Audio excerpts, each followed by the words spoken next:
15 अगस्त 1947 आज़ादी की तारीख तो तय थी, लेकिन क्या आप जानते हैं कि भारत और पाकिस्तान के बीच पाई पाई का हिसाब कैसे हुआ? 500 अरब डॉलर का कर्ज, बैंक में रखी सोने की ईंटें और यहाँ तक कि दफ्तरों की स्टेशनरी और फर्नीचर को भी बांटा जाना था। वायसराय की अध्यक्षता में बनी विभाजन काउंसिल कैसे काम कर रही थी और क्यों उस समय दिल्ली के हर दफ्तर में एक खास कैलेंडर लगाया गया था?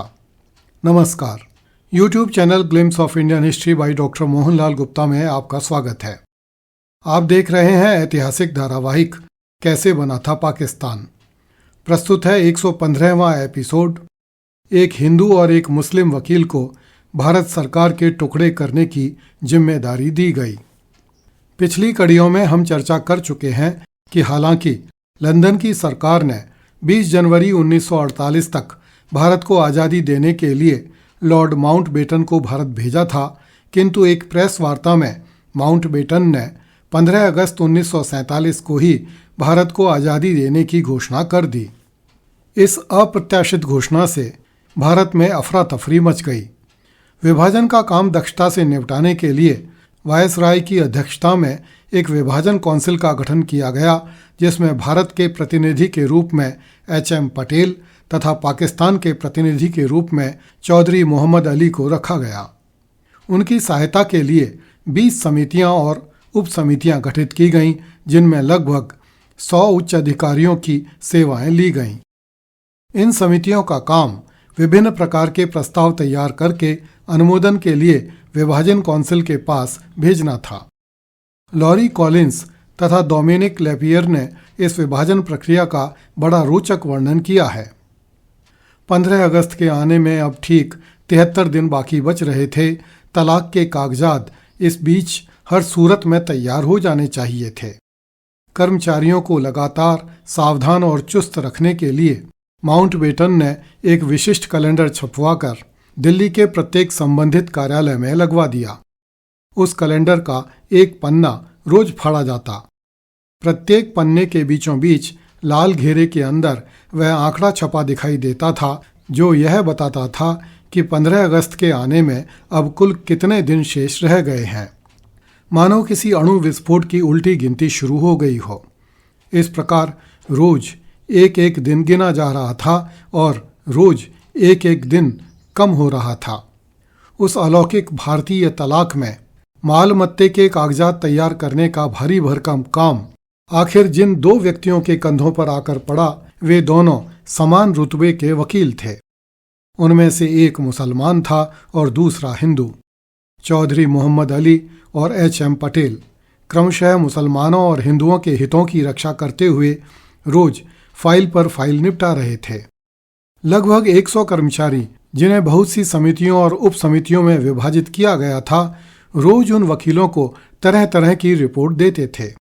उस आधार पर दोनों वकील जो अनुशंसा पत्र तैयार करते, उन्हें विभाजन काउंसिल के पास अंतिम अनुमोदन के लिए भेज दिया जाता। स्वयं वायसराय इस विभाजन काउंसिल के अध्यक्ष थे। दोनों पार्टियों के बीच उग्रतम बहसें धन के बंटवारे को लेकर हुईं। सबसे नाजुक प्रश्न उस उधारी का था, जिसे अंग्रेजों से वसूल करना आसान नहीं लग रहा था, क्योंकि अंग्रेजों का खजाना खाली था। कॉलिंस और लेपियर ने लिखा है कि जब अंग्रेज भारत को छोड़ रहे थे, तब भारत के 500 अरब डॉलर उनकी तरफ निकलते थे। कर्ज का यह जबरदस्त बोझ इंग्लैंड पर विश्व युद्ध के दौरान चढ़ गया था। राष्ट्रीय उधारी के अलावा धन और भी कई रूपों में फंसा हुआ था।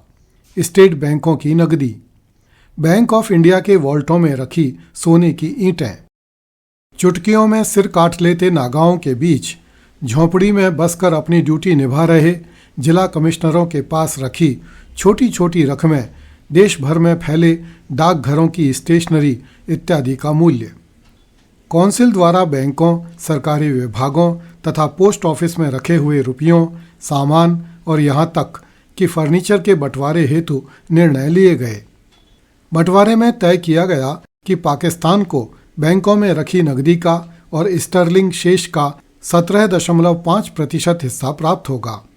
यह भी तय किया गया कि पाकिस्तान को भारत के राष्ट्रीय कर्ज का 17.5% हिस्सा चुकाना पड़ेगा।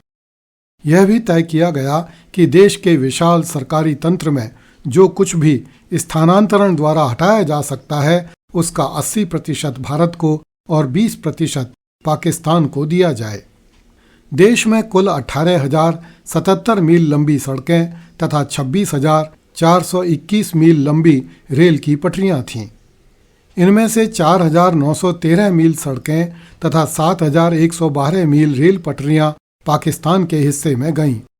वायसराय की सफ़ेद सुनहरी ट्रेन भारत के हिस्से में आई। उसके बदले में भारतीय सेना के कमांडर इन चीफ तथा पंजाब के गवर्नर की सभी कारें पाकिस्तान को दे दी गईं। वायसराय के पास सोने के पतरे वाली 6 तथा चांदी के पत्रों वाली 6 बग्घियां थीं।